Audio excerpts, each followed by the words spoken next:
2010년 총선도 준비했었죠. 2016년 총선도 준비했었죠. 물론 출마는 하지 않았습니다. 그리고 2016년에 더불어민주당 비례대표 공천 신청했었죠. 맞습니까? 맞습니까? 맞습니다. 그래 탈락했죠. 그리고 2012년 대선과 2017년 대선에서 문재인 캠프에서 계셨습니다. 그렇죠? 네, 맞습니다. 저는 안보에는 여야가 없다고 합니다. 그 말의 뜻은 야당도 대승적으로 안보 문제에는 협조하라는 그런 뜻이겠죠. 그러나 그 전에 안보의 핵심이라고 하는 국방부 장관을 이렇게 정치권을 기웃거리고 정치적으로 편향된 사람을 국방부 장관으로 임명한 문재인 대통령, 저는 진짜 문제 있다고 생각합니다.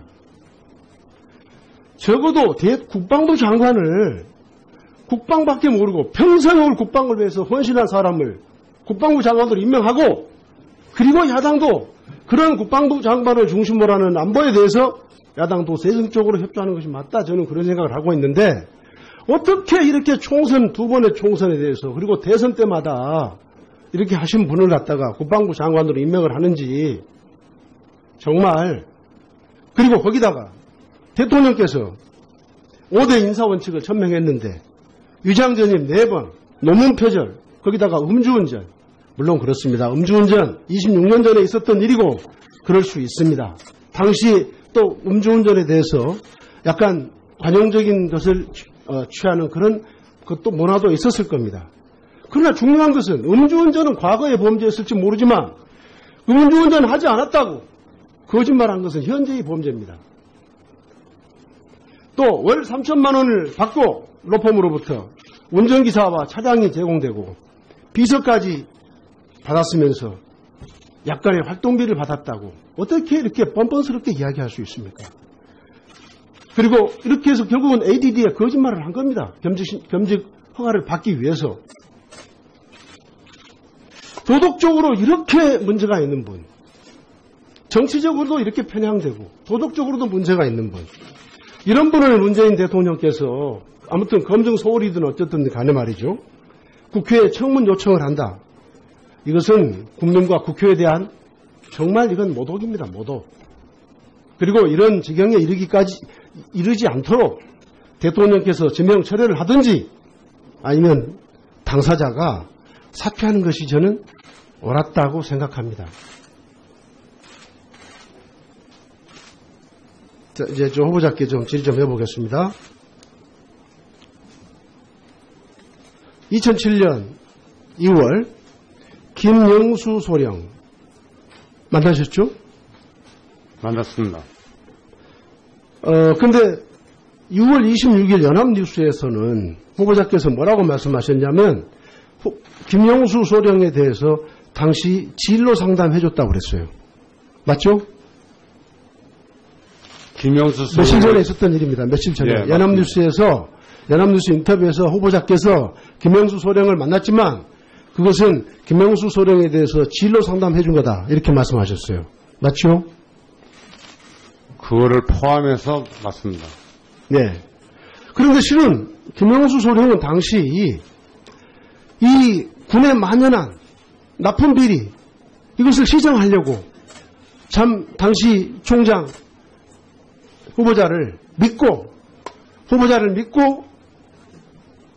계룡대 근무지원단의 비리를 폭로하고 제대로 바로 잡아달라고 하는 정말 영광급 장교로서 정말 국가에 대한 충성심을 가지고 후보자를 만났어요. 그런데 만났는데 후보자께서 어떤 조치를 취했습니까? 어떤 조치도 취하지 않으셨죠. 그래서 시간이 지나서 얼마 뒤에 김명수 소령은 청렴위에 관련 내용을 다시 신고하게 됩니다. 그래서 청렴위가 그 신고를 받고 나서 국방부 조사본부 그리고 해군 헌병단의 수사가 이루어집니다. 그러나 이 수사가 이루어질 때도 당시 해군 참모총장은 후보자였습니다. 2명이 징계를 받는 것처럼 돼 있었지만 결국 5명의 징계, 7명이 문제가 됐었는데 5명은 징계 요구를 하지 않았고 2명에 대해서도 징계 절차가 중지되면서 결국 징계는 이루어지지 않고 끝났습니다.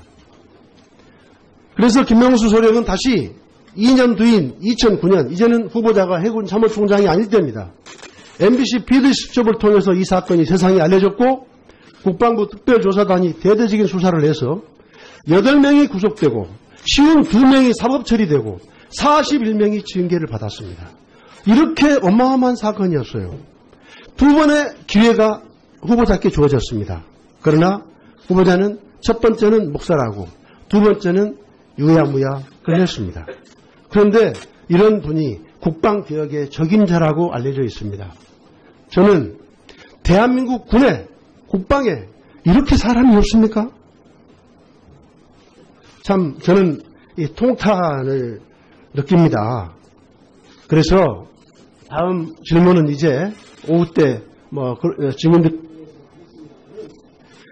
지금이라도 문재인 대통령 정말 박근혜 정부의 적폐를 청산하겠다고 그렇게 국민들께 호언장담해서 문재인 정부가 탄생이 됐으면 박근혜 정부보다는 나아야죠. 박근혜 정부도 하지 않았던 장관들, 박근혜 정부의 역대 국방부 장관 김관진, 그 다음에 한민구 캠프에 기웃을 했습니까? 이명박 정부 장관들 이상희, 김관진 등 캠프에 기입한 그런 기웃거린 사람 임명한 적 있습니까? 문재인 정부는 다른 것은 모르지만 국방부 장관에 관한 한 이명박 박근혜 정부보다도 훨씬 못하게 기록하고 있다, 이렇게 저는 말씀드릴 수 있어요. 즉각 지명철해 주시기 바라겠습니다. 마치겠습니다. 네, 김동철 의원님 수고하셨습니다. 다음은 존경하는 김진표 의원님 질의해 주시기 바랍니다. 도덕적으로 이렇게 문제가 있는 분, 정치적으로도 이렇게 편향되고 도덕적으로도 문제가 있는 분, 이런 분을 문재인 대통령께서 아무튼 검증 소홀이든 어쨌든 간에 말이죠, 국회에 청문 요청을 한다.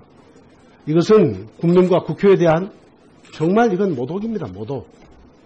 그리고 이런 지경에 이르지 않도록 대통령께서 지명 철회를 하든지 아니면 당사자가 사퇴하는 것이 저는 옳았다고 생각합니다.